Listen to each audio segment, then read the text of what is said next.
Aujourd'hui est un grand jour pour Pierre. Il commence à travailler avec La Fourchette Manager. Il peut désormais recevoir de nombreuses réservations tout en les centralisant dans son logiciel. Une fiche détaillée de son restaurant est publiée sur le site de lafourchette.com, TripAdvisor et sur des centaines d'autres sites partenaires. Pierre en profite pour installer un bouton de réservation sur son site internet et sur Facebook.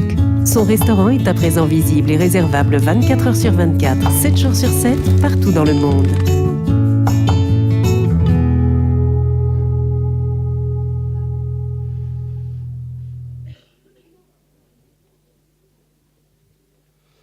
Hop, hop. Courte pause, j'avais dit. Donc, restez, revenez, appelez du monde. Je crois que c'est la 5e déjà. Le compte est bon, d'ailleurs. Donc, 5e table ronde de cette première journée de Table Talk, et j'espère on appellera d'autres, organisée par La Fourchette. Donc là, on va entrer un petit peu dans le dur de la vie du restaurant. Les tableaux Excel, les logiciels de compta, l'argent, les investisseurs, les salaires, l'addition aussi, on en parlera. Et donc on a le plaisir de recevoir 4 intervenants que je vais appeler. Donc du plus près, Alexandre Gisbert, qui est ici. Je vous demande de les applaudir. Alexandre Bourdas. Laurent Dantan. Et Pierre Bates, qui est là-bas.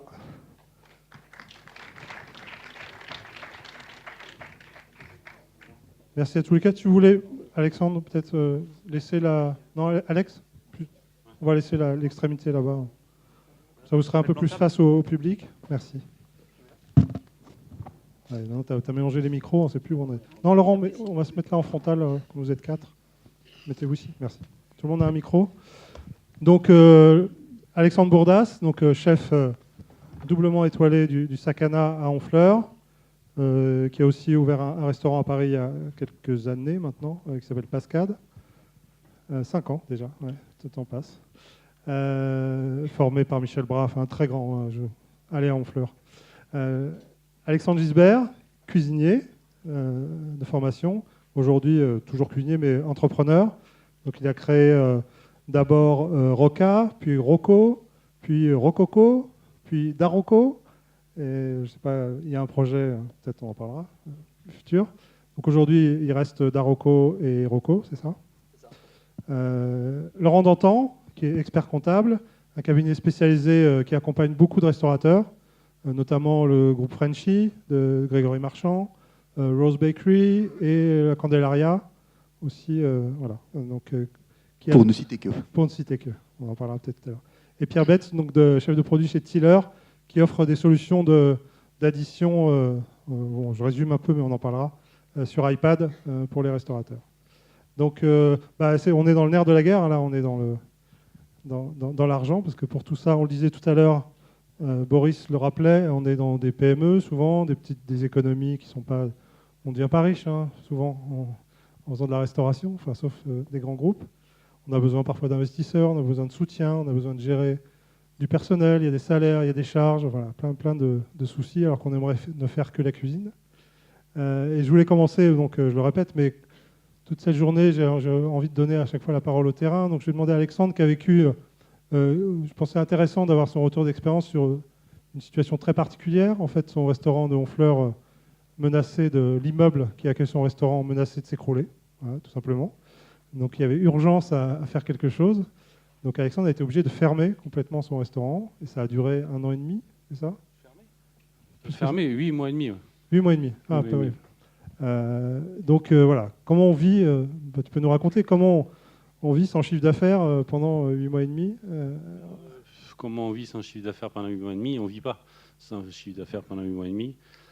Bon, la situation était compliquée pour moi parce que c'était 4 ans de procédure, une situation un peu compliquée. Et puis on doit fermer 8 mois et demi pour un problème structurel. Vous venez de perdre la valeur de votre fonds, vous êtes dans une situation un peu catastrophique, mais vous devez continuer. Et puis vous dites, il va falloir qu'on fasse des travaux fermés avec 17 salariés en CDI. Et quand vous leur dites, on va fermer 8 mois et demi, ils vous disent, ce n'est pas notre problème. Ok. Donc, et puis vous allez voir une banque et vous dites il va falloir financer une perte d'exploitation qui va durer 8 mois et demi. Et la banque vous dit nous, on ne finance pas des pertes. Ok. Donc voilà, on se retrouve dans une situation où il faut s'entourer des bons hommes, des bons conseils.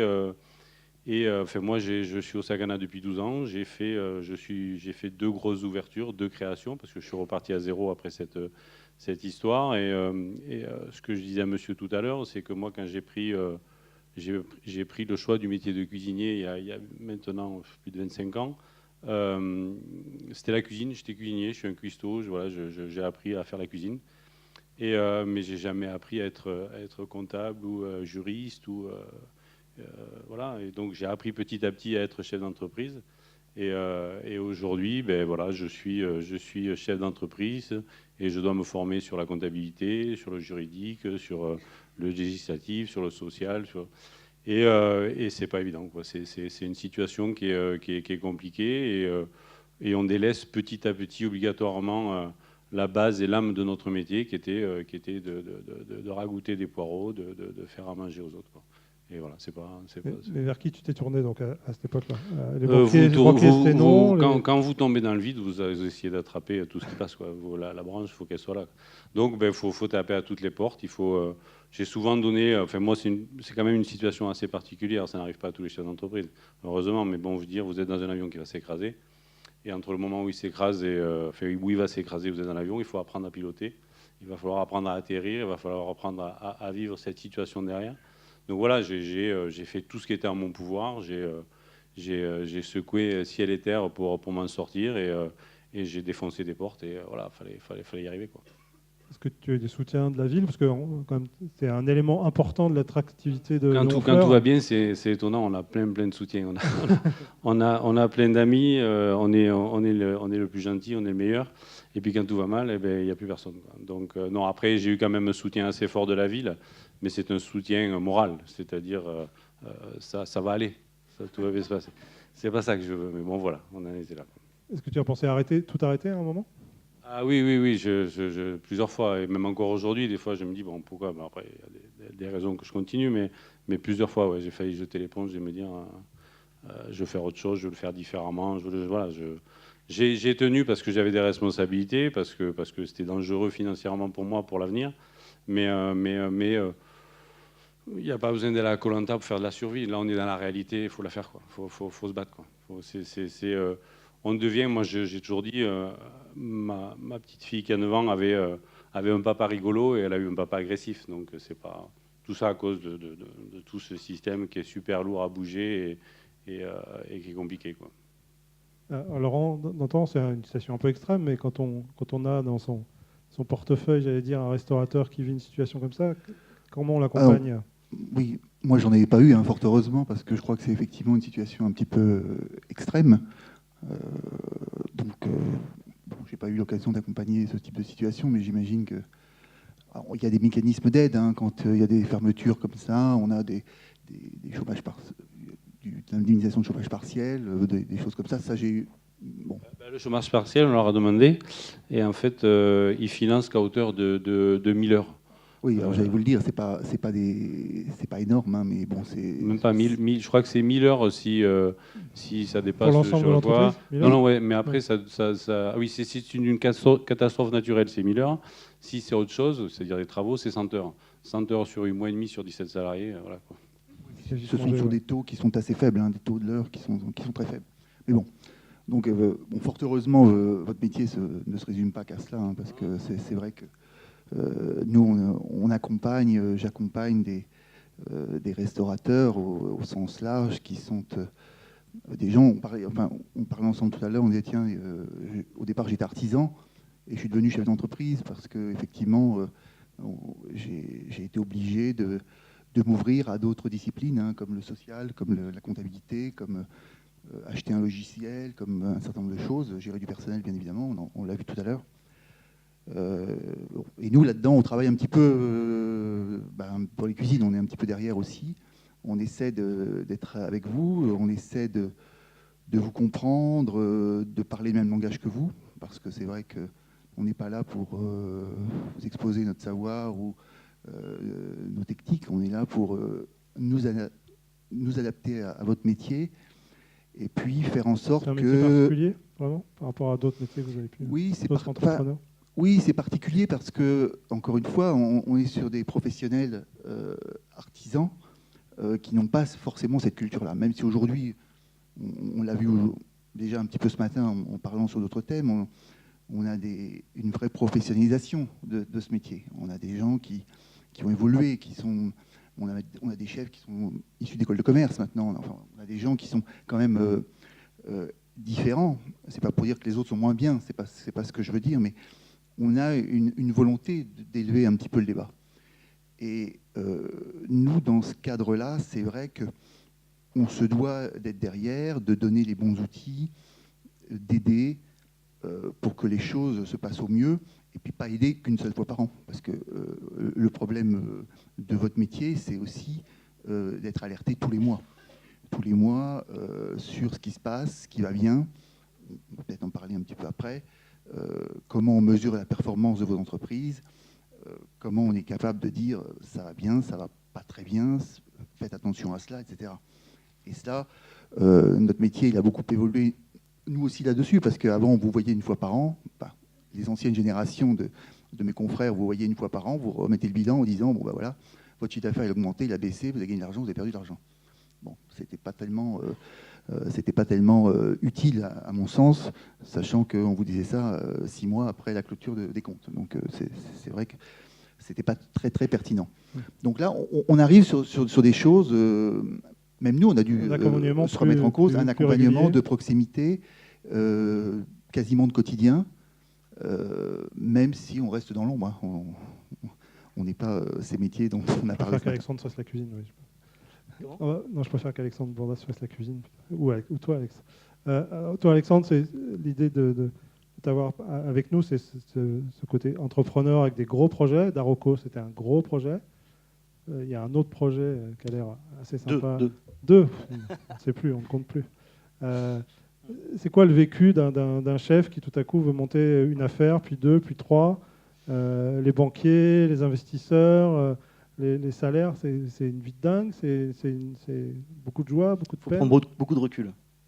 Moi, c'est venu un peu au fur et à mesure. Je suis cuisinier, j'ai une formation de cuisinier. Je pense que c'est très très important que chaque personne soit impliquée dans le restaurant et avant tout le cuisinier. Donc j'ai commencé par faire mes ratios, j'ai monté des tableaux Excel pour comprendre exactement comment fonctionnait l'économie, en tout cas d'abord de ma cuisine.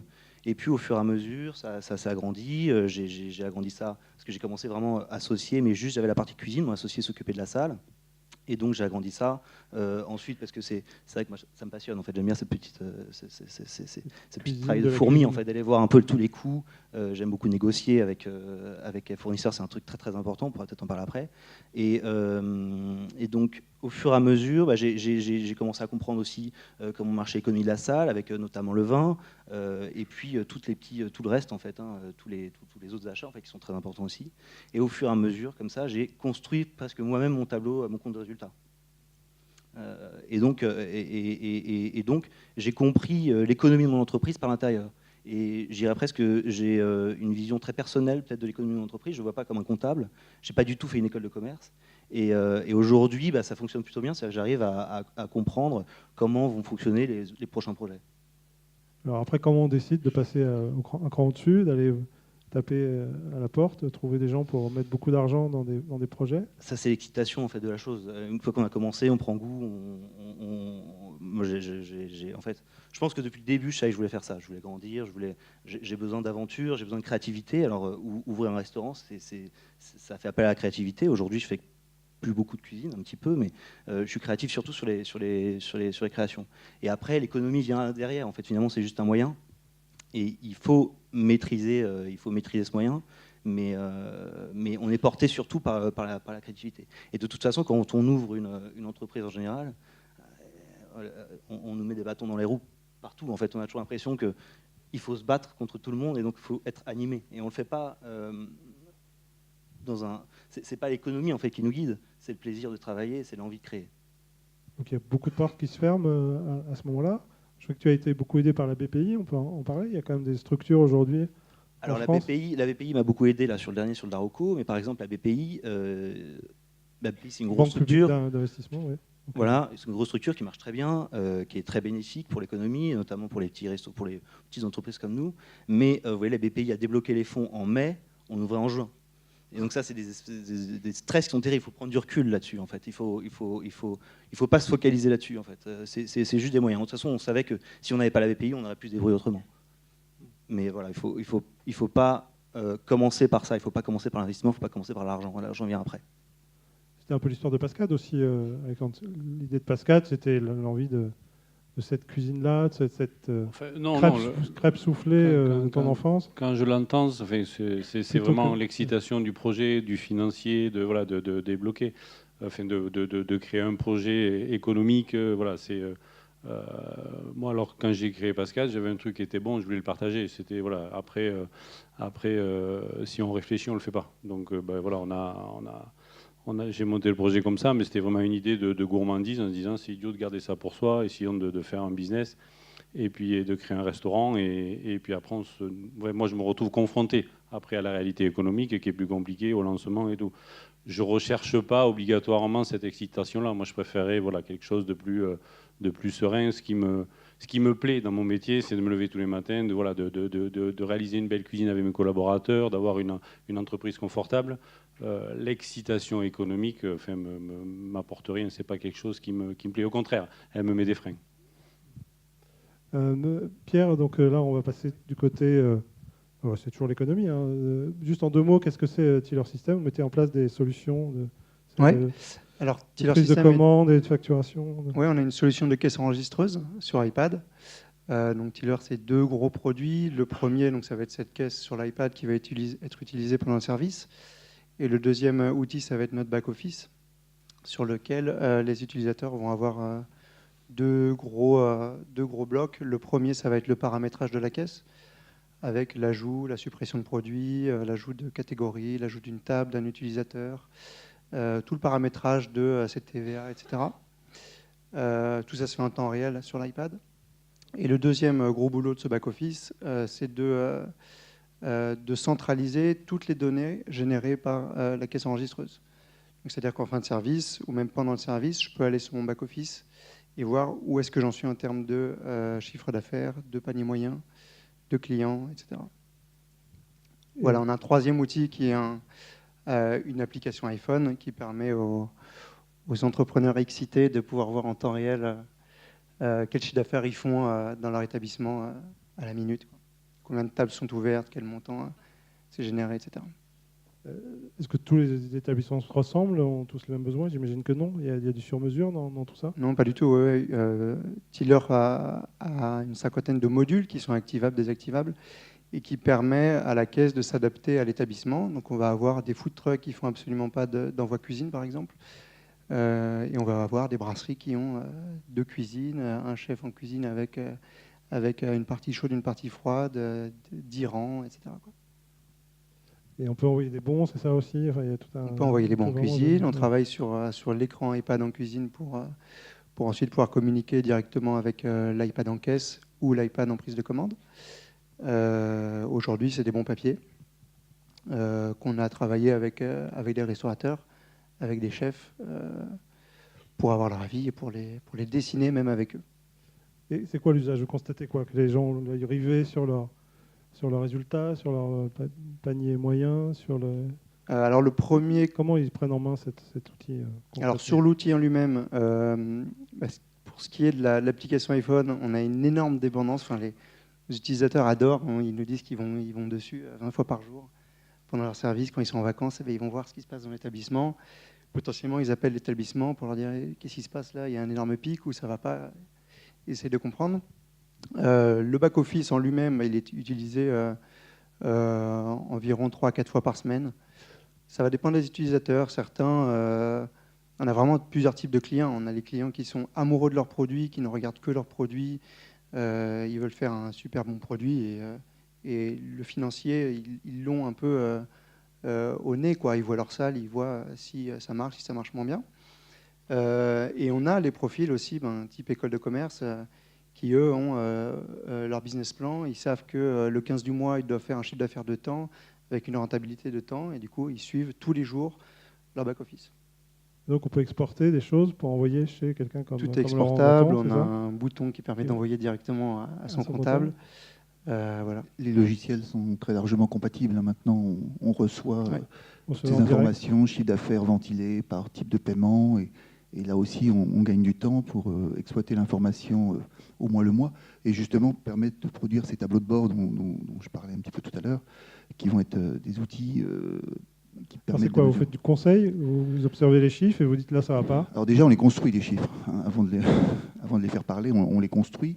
Alors, parce que tous les clients ne sont pas comme monsieur qui fait ses tableaux de bord, apparemment, et qui a une parfaite maîtrise des ratios. Donc ça, c'est vrai que ce n'est pas le cas de tous les professionnels. Donc nous, effectivement, on part des logiciels de caisse, hein, c'est comme ça qu'on les appelle. On intègre ces données dans nos logiciels de comptabilité. Et puis, derrière, on a des outils qui permettent de faire des tableaux de bord.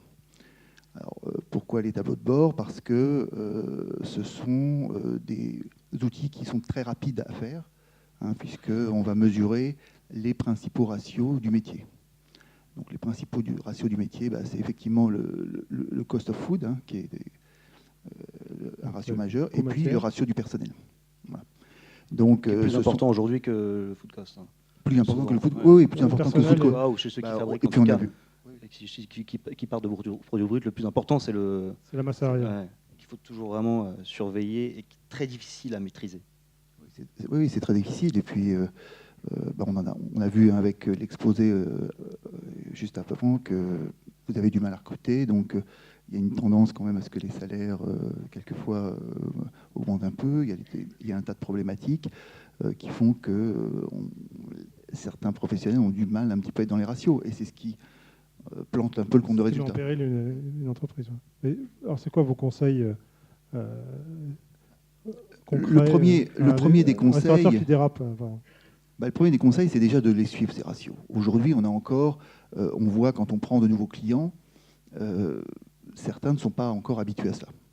Donc ça, il y a déjà tout un travail de training, de pédagogie à faire autour de cela, pour que nos clients, on leur propose autre chose que, effectivement, la liasse fiscale annuelle qui leur sert à payer l'impôt et à payer le RSI, quoi. Donc je pense que cette mission régalienne, aujourd'hui, elle a évolué, encore une fois, et on doit les sensibiliser et leur dire, voilà, on va faire autre chose. Donc ça, c'est Vous une leur première dites ton plat, là, ton bœuf de Chalosse, il n'est pas assez cher ou il est trop cher? Oui, au bout, effectivement, on va dire, effectivement, le ratio du personnel, on va dire, tiens, vous êtes à 42, c'est peut-être on va avoir du mal à boucler parce que... C'est quoi le bon équilibre des ratios? Ça dépend effectivement du niveau du restaurant en question, mais on est en général, entre 35 et 40. Un petit peu en dessous lorsqu'on est sur du takeaway ou des choses comme ça. 40% Du chiffre d'affaires, Du pardon. chiffre d'affaires. Du chiffre d'affaires. Hmm. Un petit peu en dessous quand on est sur du takeaway, souvent, parce qu'il y a des périodes d'ouverture qui sont un petit peu plus restreintes et on arrive un petit peu plus à optimiser. Donc effectivement, là il faut... et on alerte nos clients. On alerte tous les mois avec une réactivité maximum pour leur dire corrigez cela. Alors, vous étiez trop. Alors après, le client, quand on lui dit ça, il dit ah bah oui, c'est vrai que ce mois-ci, j'ai eu pas mal de gens malades, j'ai dû remplacer au pied levé, ça m'a coûté cher. Enfin, après, il traduit ça dans son quotidien et il arrive à prendre généralement les mesures correctrices. Donc c'est ça l'enjeu.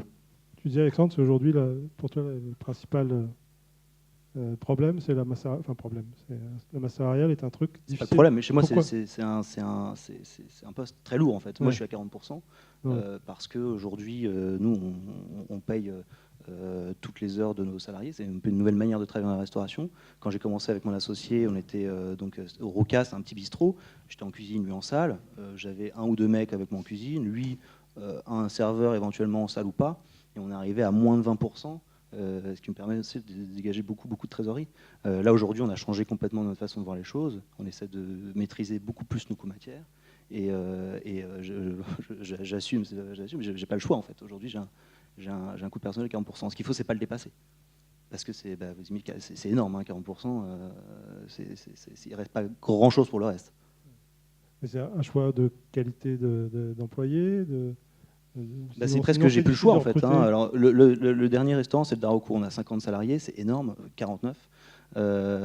Et donc je ne veux pas dépasser les 49 parce que sinon je ne vais pas m'en sortir. Voilà, exactement. Et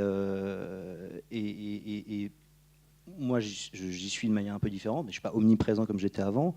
Et j'ai des salariés qui, alors je leur impose de faire un peu de coupure parce que je trouve ça important. Mais par contre, ils font 39 heures, voire 42 pour certains. Je fais des contrats à 42 heures et ils font leurs 42 heures. Et ils ne peuvent pas faire d'heures sup parce que c'est interdit. Parce qu'on a droit sur l'année lycée à 42h40 en moyenne.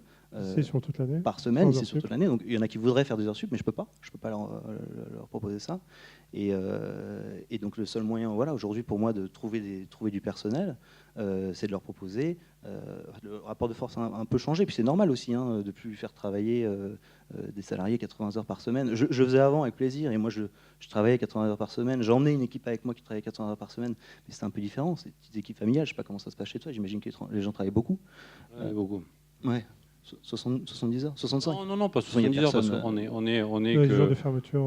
est ouvert que 4 jours, 4 jours la semaine et puis on est 17 pour 28 couverts, donc on arrive à avoir un confort de travail assez voilà, c'est très confortable. Après oui, aujourd'hui, par rapport à ça, c'est plus on est plus tenté de freiner que d'accélérer parce que moi je prends souvent l'exemple quand j'étais à l'école et qu'on devait passer dans une classe supérieure avec 10 de moyenne, le mec qui avait 15, il passait comme moi qui avait 10. Donc aujourd'hui, je me dis, bon voilà, l'entreprise, je sais que je préfère ralentir mes profits, ralentir mes engagements, mes développements, et puis arriver à avoir une vie plus confortable et maintenir mon personnel. Aujourd'hui, voilà, donc c'est pour ça que dans l'entreprise, on ferme beaucoup, on essaie malheureusement de freiner ce qui va nous mettre en danger économiquement. Et puis après, j'avais envie de rebondir sur ce que disait monsieur, c'est qu'il parlait de clients, fournisseurs quand on est avec une boîte d'experts comptables. Et puis moi, un jour, je me suis dit, mais viens dans le bateau, quoi. Parce que là, client, fournisseur, c'est assez facile, quoi. Et un jour, j'ai embauché un expert comptable qui a géré tout le business avec moi. Et quand on est dans le bateau, on pilote pas de la même façon, quoi. Et c'est vrai que bon, même s'il y a de la réactivité, même si vous suivez de loin, vous êtes quand même. Alors, je ne suis pas de loin. Hein. Non, mais je veux dire, non, mais de loin, c'est-à-dire que vous avez plusieurs clients. Vous avez plusieurs clients, mais c'est vrai que quand on a des entreprises enfin, moi, je ne suis pas comptable, et le jour où l'expert comptable est rentré dans la boîte, il s'est rendu compte réellement des réalités, des approvisionnements qui n'arrivent pas le matin. Des machines qui cassent, du personnel qui n'est pas là, des complications, des revendications. Enfin, et aujourd'hui, je pense que l'expert comptable sur des entreprises, le comptable est presque devenu un vrai salarié qui doit rentrer en compte dans l'économie, parce que sinon, nous, chefs d'entreprise, toi tu aimes bien et tu fais sûrement que ça. Mais moi, c'est pas que j'aime bien. J'ai compris que c'était obligatoire. Voilà, ça fait longtemps que j'ai compris que c'était obligatoire. Et alors que je pense que il y a un monsieur tout à l'heure qui disait que pour faire le ménage au niveau de la salle, il faut une femme de ménage. Oui, c'est vrai, il en faut une aujourd'hui parce que la salle, voilà, ils ont autre chose à faire. Moi, cuisinier, chef de cuisine, j'ai autre chose à faire que faire de la compta et me battre avec les banques et voilà, chacun doit avoir son propre métier. Et je sais que j'ai jamais été aussi compétitif que le jour où un expert comptable est venu à mes côtés, s'est assis à côté de moi au bureau et continue à travailler quand moi je régale mes clients. Et là, l'entreprise fonctionne tout le temps. Et s'il y a des problèmes entre salariés et la comptabilité, ils vont voir un collègue, ils vont pas voir un patron. Donc ils discutent avec une vraie réactivité. Ce qui change un peu la face de l'entreprise, et je trouve qu'elle n'est pas si mal. Est-ce que l'économie d'un restaurant gastronomique comme le tien, multi-étoilé, est la même que souvent les gens se disent, il est riche, Alexandre Bourdas, il a 2 étoiles Michelin, il a une super réputation. Non, mais c'est quoi au quotidien la vie d'un restaurant gastronomique avec les additions sont quand même chères, enfin. Ouais, mais en fait, on est dans un système compliqué. Je vais pas reprendre tous les problèmes de taux de TVA, de charges. C'est pas le discours, mais Si c'était facile, tout le monde le ferait. Voilà, il y a aussi, il y a une vraie, c'est compliqué. Il y a une vraie difficulté. Je pense aujourd'hui que dans certains restaurants gastronomiques, on ne paye pas réellement le prix de tous les gens qui travaillent. Moi, j'adorerais augmenter mes salaires, mais je peux pas. C'est quelque chose d'évident. Les salaires sont trop bas chez moi. Donc j'essaie de pallier par beaucoup de congés et tout, mais le travail qu'ils fournissent aujourd'hui mérite plus que ce que je leur donne.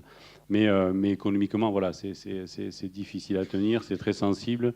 On est sur des produits qui augmentent énormément, on a des taux de TVA différents, on a une législation du travail qui nous bloque, une imposition indécente. Voilà, donc c'est pas évident. C'est pour ça que voilà, moi je dis le comptable en interne m'aide au jour le jour à piloter les avions, les bateaux, et quand il y a un iceberg, il est avec moi et on gère ensemble. Je trouve ça beaucoup plus facile comme ça.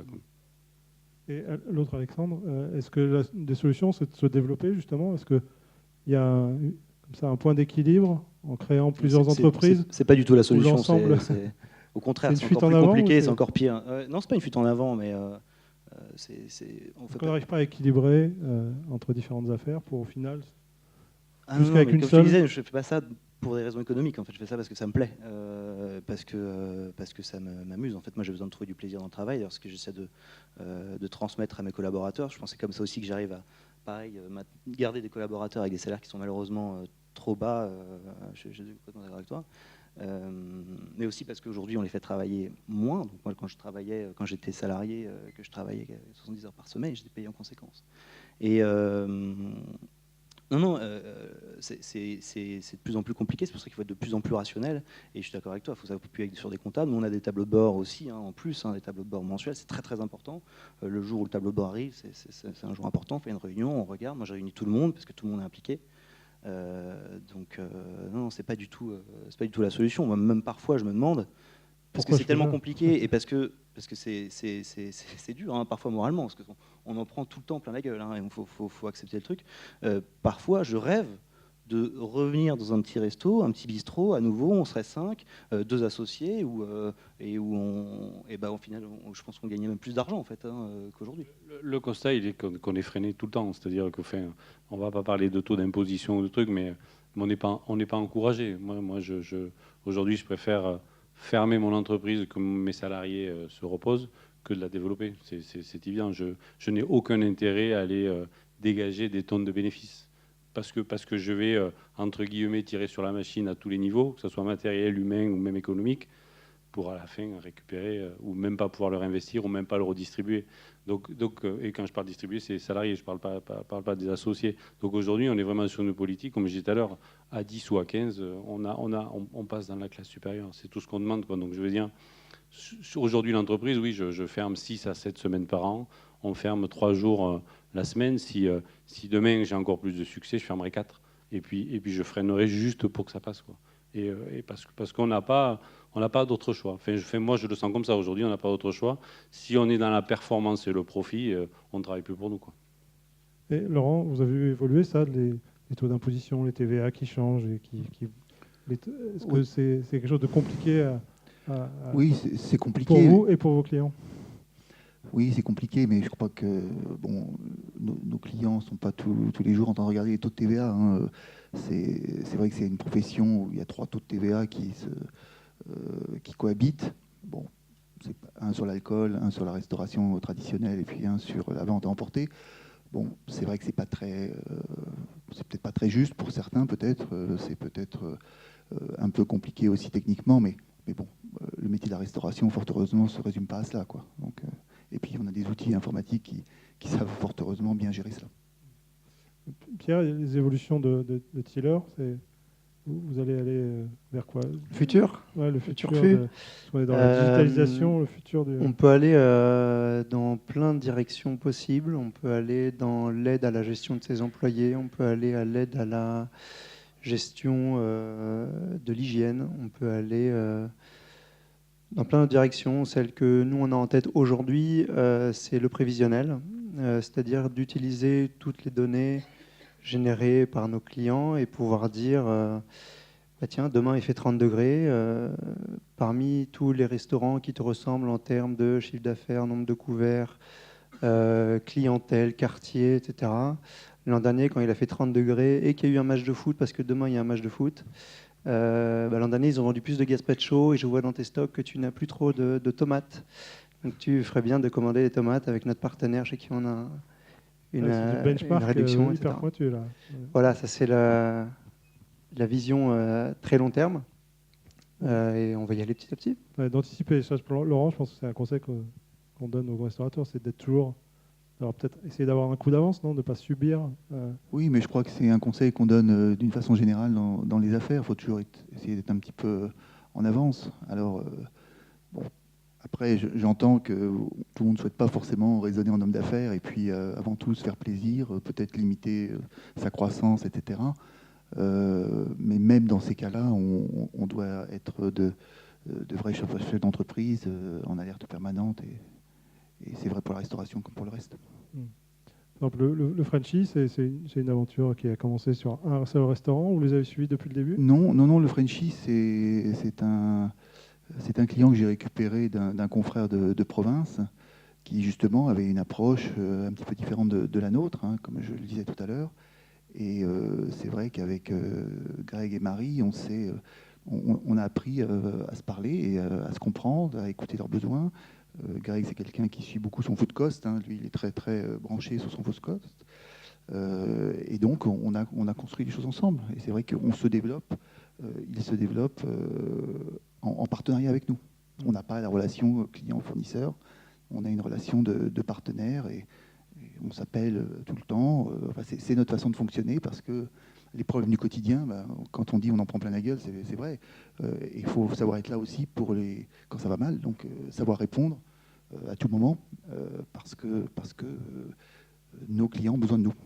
Et par exemple, est-ce qu'il y a une logique de groupe? Parce que le French aujourd'hui, c'est un restaurant gastronomique, un bar à vin, une cave à vin, il y a une logique de groupe. Takeaway, un restaurant à Londres. Il y a une logique de groupe, mais chaque établissement se doit d'être rentable. Hein, il ne faut pas faire... Tout à l'heure, je ne sais pas ce qui était insinué, mais c'était de dire, tiens, si j'ai un établissement qui est moins rentable grâce au groupe... C'est la question que je posais un peu à Alexandre. Est-ce qu'on trouve son équilibre dans le fait d'avoir plusieurs affaires qui se... Alors c'est vrai qu'on amortit la structure hein, quand on a 4 établissements et qu'effectivement on a peut-être qu'un comptable interne, qu'un responsable RH, etc. C'est incontestable, qu'un seul bureau pour la direction ou ce genre de choses, c'est vrai. Mais l'établissement doit dégager un résultat d'exploitation à minima positif, c'est évident. Merci. On va rester sur positif. J'aime bien ce mot pour conclure. Non merci à tous les 4 d'avoir été avec nous. Merci. Merci.